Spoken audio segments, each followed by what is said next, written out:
우리에게 주시는 하나님의 말씀은 요한복음 21장 15절로 19절까지입니다. 함께 봉독합니다. 그들이 조반 먹은 후에 예수께서 시몬 베드로에게 이르시되 요한의 아들 시몬아, 네가 이 사람들보다 나를 더 사랑하느냐 하시니 이르되 주님 그러하나이다. 내가 주님을 사랑하는 줄 주님께서 아시나이다. 이르시되 내 어린 양을 먹이라 하시고 또 두 번째 이르시되 요한의 아들 시몬아, 네가 나를 사랑하느냐 하시니 이르되 주님 그러하나이다. 내가 주님을 사랑하는 줄 주님께서 아시나이다. 이르시되 내 양을 치라 하시고 세 번째 이르시되 요한의 아들 시몬아, 네가 나를 사랑하느냐 하시니 주께서 세 번째 네가 나를 사랑하느냐 하시므로 베드로가 근심하여 이르되 주님 모든 것을 아시오매 내가 주님을 사랑하는 줄을 주님께서 아시나이다. 예수께서 이르시되 내 양을 먹이라. 내가 진실로 진실로 네게 이르노니 네가 젊어서는 스스로 띠띠고 원하는 곳으로 다녔거니와 늙어서는 네 팔을 벌리리니 남이 네게 띠띠우고 원하지 아니하는 곳으로 데려가리라. 이 말씀을 하시면 베드로가 어떠한 죽음으로 하나님께 영광을 돌릴 것을 가리키심이로라. 이 말씀을 하시고 베드로에게 이르시되 나를 따르라 하시니 부활하신 예수님께서 갈릴리 바다에서 고기를 잡던 7명의 제자에게 나타나셨습니다. 고기 한 마리 잡지 못했던 제자들이 예수님으로 인하여 고기가 2배 가득하도록 잡히는 일이 일어났습니다. 그 일 후에 예수님께서 친히 아침 식사를 준비하셨고 모두가 아침 식사를 마친 후였습니다. 예수님께서 베드로를 향하여 물었습니다. 요한의 아들 시몬아, 네가 이 사람들보다 나를 더 사랑하느냐? 시몬이라고 하는 말은 헬라어로 사이몬이라고 합니다. 히브리어로는 시메온입니다. 우리 말로 음력하다 보니까 시몬이다 그렇게 발음을 합니다. 뜻은 하나님께서 들으셨다라고 합니다. 예수님께서 시몬의 이름을 베드로라 이렇게 바꿔주셨는데 아람어나 히브리어로 게바라고 합니다. 헬라어로 페트로스라고 하는데 역시 우리말로 음력하다 보니까 베드로다 그렇게 발음하게 됐습니다. 이 이름의 뜻은 반석입니다. 본문의 기록에 의하면 예수님께서 지어주신 이름인 베드로 또는 게바라 호칭하지 아니하고 요한의 아들 시몬아 그렇게 예수님께서 호칭을 했습니다. 예수님이 붙잡혀 갈 때 베드로는 멀찍이 떨어져 뒤따라갔습니다. 마태복음 26장과 마가복음 14장 기록에 의하면 베드로가 예수님이 재판받던 대제사장 집에서 여종들과 사람들이 예수님과 같은 도당이라 지적하자 맹세하고 저주까지 해가면서 예수님을 3차례나 모른다 부인한 바 있습니다. 베드로는 예수님이 붙잡혀간 상황에서 예수님이 고난받아 죽을 것이라고 하는 예수님의 말씀을 실감했고 자신 역시 같은 도당이라고 하면 붙잡혀가 죽임 당할까봐 두려워서 그렇게 부인했던 것입니다. 예수님 입장에서 볼 때 3년여 기간 동안 동거동락했던 스승을 헌신짝 내던져 버리듯이 맹세하고 저주까지 해가면서 3번이나 모른다 부인했던 베드로가 참으로 괘씸하기 짝이 없었을 것입니다. 그런데 예수님은 그러한 베드로를 요한의 아들 시몬아 그렇게 부르셨어요. 앞에서 시몬이란 이름의 뜻을 하나님께서 들으셨다라고 했습니다. 예수님께서 요한의 아들 시몬이라고 언급한 것에는 예수님께서 바꾸어 주신 이름대로 앞으로 그 어떤 상황에서도 변질이 없는 반석이라는 뜻을 갖고 있는 게바, 즉 베드로가 되게 하실 것이라는 하나님의 들으심과 하나님의 응답이 담겨 있습니다. 다시 말씀드리면 예수님이 요한의 아들 시몬아라고 부른 호칭에는 네가 나에 대하여 맹세하고 저주까지 하면서 세 차례나 나를 모른다, 나와 상관이 없다 부정하고 배신했지만 그래도 나는 너를 못 버린다. 너는 내 것이야. 내가 나의 생명을 십자가에서 버려 너의 생명을 샀기 때문이야. 제가 며칠 전 차를 타고 가다가 오디오를 켰더니 기독교 현대 음악이란 말에 영어 약자로 불리는 CCM 곡이 흘러나왔습니다. 감사해요 깨닫지 못했었는데 라고 하는 곡입니다. 그날따라 그 곡의 가사가 마음에 강렬하게 와닿았습니다. 설경우 목사가 작사 작곡한 곡으로서 우리나라 수많은 성도들의 애창곡이었고 우리 역시 적지 않게 불렀던 곡입니다. 새삼스럽지만 가사의 일부를 전해드립니다. 감사해요 깨닫지 못했었는데 내가 얼마나 소중한 존재라는 걸, 태초부터 지금까지 하나님의 사랑은 항상 날 향하고 있었다는 걸, 당신은 사랑받기 위해 주께서 택하시고 이 땅에 심으셨네. 이 가사의 내용은 하나님께서 이 자리에 한 사람 한 사람을 이 땅에 심으신 목적, 다시 말씀드리면 이 세상에 보내신 목적을 말해주고 있습니다. 태초에 저 하나님께서 인간을 비롯하여 천지 만물을 조성하기 시작할 때부터 이 자리에 한 사람 한 사람을 향하여 항상 사랑의 마음과 눈길을 두셨다는 것이, 그러면서 당신은 사랑받기 위해 주께서 택하시고 이 땅에 심으셨네, 세상에 보내셨네 라고 말하고 있습니다. 내가 태어난 후부터 나에게 관심이 있고 나를 사랑하셨다라고 한다면 조금이나마 이해가 되는데, 이 세상에 태어나기 훨씬 전, 계산조차 하기 힘든 아주 오래전인 태초부터 나를 향해 언제나 마음과 눈길을 끊지 아니하고 사랑하셨다는 것은 인간의 이성으로 좀처럼 이해하기 어렵습니다. 생각해 보십시오. 부족하고 문제 많고 허물 많은 나를 누가 그토록 사랑해 줄 수 있겠습니까? 이해는 안 되지만 부족하고 문제 많고 허물 많은 나를 그토록 사랑하셨다니 너무 좋지 않습니까?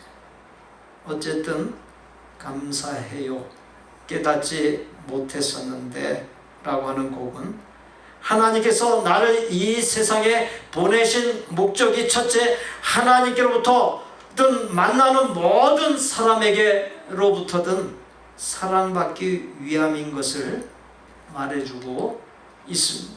그러한 사실을 잘 아시는 예수님께서 베드로를 향해 네가 밀려오는 죽음의 두려움 속에서 순간 그것을 못 이기고 겉으로는 나를 배신했지만 나를 향한 너의 진짜 마음은 정말로 나를 위하고 사랑했던 것에 있음을 안다.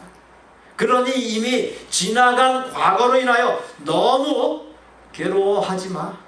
내가 너에게 지어준 게바, 베드로라고 하는 새 이름의 뜻대로 앞으로 너는 어떤 극한 상황을 만나더라도 결코 흔들림 없는 반석이 될 거야 라고 하는 무언의 말이 요한의 아들 시모나라고 하는 예수님의 호칭에 담겨 있는 것입니다. 우리도 이 세상을 살면서 이 세상 것이 좋아라, 이 세상 것에 빠져 태초부터 지금까지 쉬지 않고 나를 향해 사랑의 마음과 눈길을 놓지 않으셨던 하나님, 나를 대신하여 십자가에 죽으신 예수님, 나를 죽도록 사랑하신 예수님을 모른 채 외면하며 살 때가 많지 않았습니까? 구원받은 성도요, 하나님의 자녀이지만 불신앙으로 살 때가 많지 않았습니까?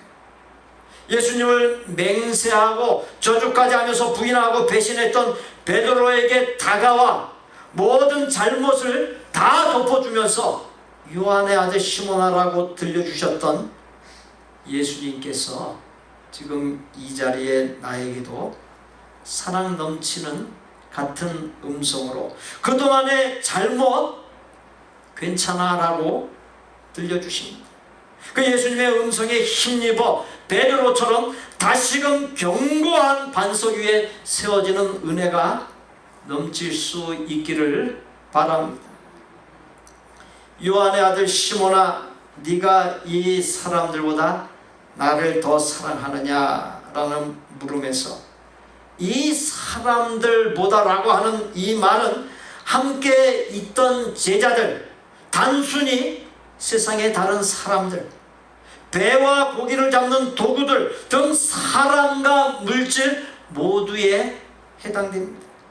예수님을 누구보다도 무엇보다도 사랑하느냐가 됩니다. 이에 베드로는 내가 주님을 사랑하는 줄 주님께서 아시나이다 라고 대답했습니다. 예수님의 사랑하느냐에서 사랑이라고 하는 말은 아가파오, 헬라어로 아가파오이고, 베드로가 응답한 사랑하는 줄에서 사랑이라고 하는 말은 필레오라고 하는 헬라어 말입니다. 아가파오는 하나님의 사랑, 조건 없는 사랑, 숭고하고 헌신적인 사랑, 완전히 이타적인 사랑을 가리키지만 필레오는 인간적인 사랑, 조건적인 사랑, 그저 친근하고 우정에 가까운 사랑을 가리킵니다. 그러한 사실은 예수님께서 온 마음과 힘을 다하는 헌신적인 사랑 아가파오로 물었는데 그보다 훨씬 차원이 낮은 필레오라고 하는 사랑으로 베드로가 답했음을 보여주고 있습니다. 예수님은 네가 나를 사랑하느냐라고 두 번째로 같은 으로 물었고, 베드로는 내가 주님을 사랑하는 줄 주님께서 아시나이다라고 똑같이 답변했습니다. 다른 사람들보다라고 하는 말을 빼고서 예수님께서 물었습니다.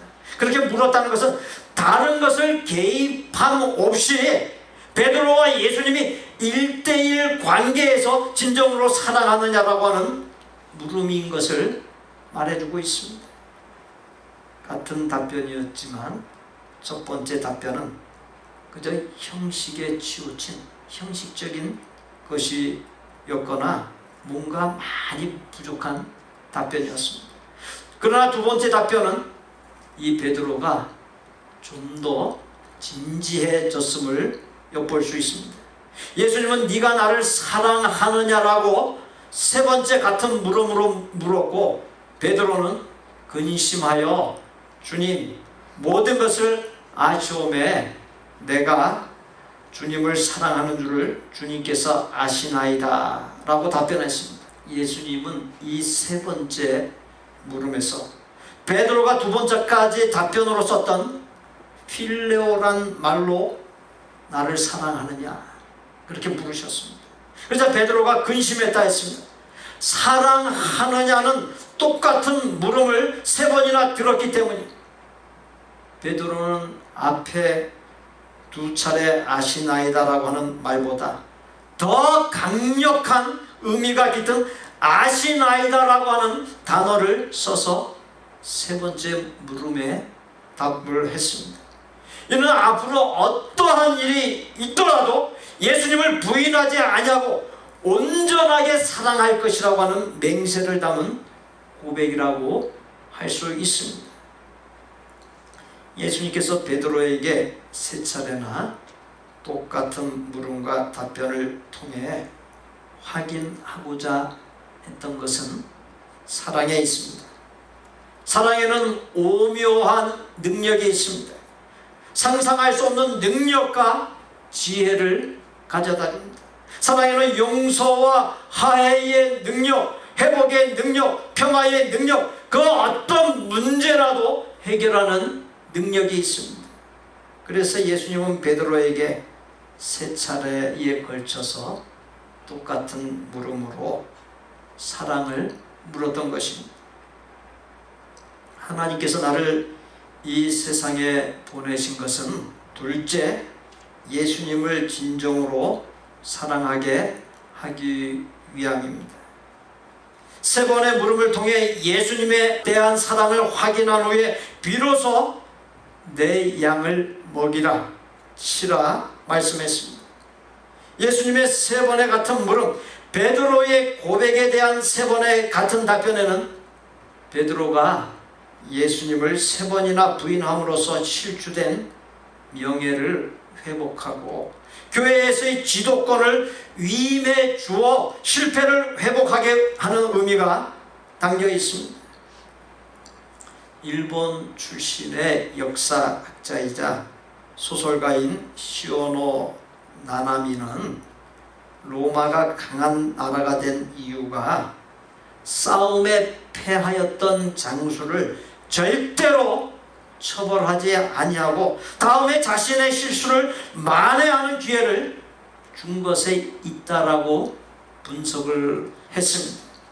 예수님께서는 실패한 베드로에게 친히 찾아가셔서 사랑의 확인을 통해 실패를 만회하는 길을 열어주셨습니다. 사람은 누구나 다 실패하고 넘어집니다. 실패하고 넘어지면서 깨닫고 성장하고 성숙하는 법입니다. 인생에서 실패보다 더 큰 스승이 없습니다. 예수님은 베드로와 제자들이 넘어지고 실패했다 하여 정죄하거나 내치지 않았습니다. 오히려 실패를 성장과 성숙의 발판으로 삼게 해주었습니다. 베트남에서 우리나라의 박항서 축구 감독이 국가 영웅이 되어 최고의 인기를 누리고 있습니다. 그래서 그 나라 명예 시민증까지도 이 사람에게 부여했습니다. 지난 2018년 아시안 축구 연맹이 주최한 U-23, 즉 23세 이하 아시안컵 축구 대회에서 베트남 대표팀 사상 처음으로 결승에 진출하여 준우승을 차지하도록 이끌었기 때문입니다. 그때 베트남 축구 대표팀의 박항서 감독이 다음과 같이 말했습니다. 패배하여 우승하지 못하고 준우승했다고 왜 풀이 주고 있나? 우리는 최선을 다하지 않았나? 우리는 위대한 패배를 했다. 이 말이 베트남 국민을 감동시킨 최고의 명언이 되었습니다. 이 시간 우리에게 주어진 본문은 예수님께서 넘어지고 실패한 베드로 그리고 이 자리에 나에게 다가오셔서 더 위대한 승리를 위한 패배임을 일깨워주는 기록이 아닐 수 없습니다. 예수님께서 세 차례의 물음에 대한 베드로의 세 차례의 답변을 들은 후에 네가 젊어서는 스스로 띠띠고 원하는 곳으로 다녔거니와 늙어서는 네 팔을 벌리리니 남이 네게 띠띠우고 원하지 아니한 곳으로 데려가리라 말씀했습니다. 젊어서 스스로 띠띠고 원하는 곳을 다녔다는 것은 자기 마음대로 살았음을 의미합니다. 세상 따라 욕망 따라 본능 따라 죄악 따라 살았음을 의미합니다.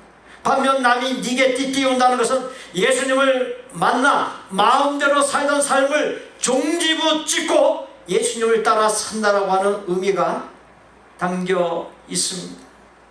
본문 19절에 이 말씀을 하심은 베드로가 어떠한 죽음으로 하나님께 영광을 돌릴 것을 가리키심이라 했습니다.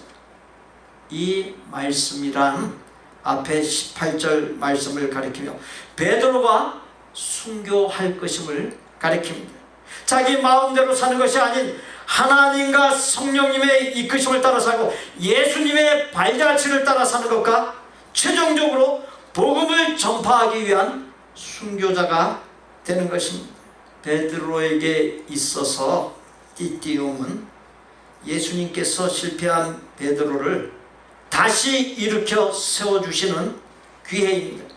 예수님은 맹세와 저주를 해가면서까지 예수님을 모른다 세 차례 부인했던 베드로를 실패자로 여기지 않았습니다. 오히려 예수님이 지어주신 베드로라고 하는 이름자대로 반석으로 여겼습니다. 베드로를 향한 예수님의 시각은 실패자가 아닌 반석이었습니다. 예수님의 그 시각대로 베드로가 설교를 할 때 3,000명의 사람이 나와 구원을 받고 나면서부터 못 걷게 된 사람이 일어나 걷고 뛰는 역사가 나타났습니다. 초대교회의 반석, 이방인에게 복음을 전하는 반석이 될 수 있었습니다. 나를 돌아볼 때 어떻습니까? 이런저런 문제들과 아픔들이 있지 않습니까? 실패의 모습들이 있지 않습니까? 베드로처럼 예수님을 외면하며 살 때가 있지 않습니까? 베드로를 띠띠운 예수님께서 이 자리에 나도 띠띠우기 원하십니다. 이런저런 문제와 아픔과 실패의 모습을 갖고 있는 나를 문제의 사람으로 실패자로 보지 아니하시고 일으켜 반석처럼 견고하게 세우기 원하시고 그런 나를 통해 크고 놀라운 일을 이루기를 원하십니다. 예수님께서 밤새도록 고기 한 마리도 잡지 못한 전문 어부들인 7 제자에게 그물에 고기가 가득 차는 기적을 이루어 주셨듯이 이 자리에 나에게도 한량없는 복과 은혜를 채워주기 원하십니다. 내가 베드로처럼 순교자까지는 아니지만 나 역시 마음대로 살지 아니하고 하나님과 성령님의 이끄심을 따라 살고 예수님의 발자취를 따라 살기를 원하시고 복음을 전하는 전도자로 살기를 원하십니다. 더 나아가서 내가 예수님의 사랑과 관심을 갖고 주변 사람들을 대하고 주변 사람들을 반석처럼 세우기를 원하십니다. 감사해요 깨닫지 못했었는데 라고 하는 곡의 가사에서 생략했던 부분을 전해드립니다. 당신은 사랑받기 위해 그리고 그 사랑 전하기 위해 주께서 택하시고 이 땅에 심으셨네.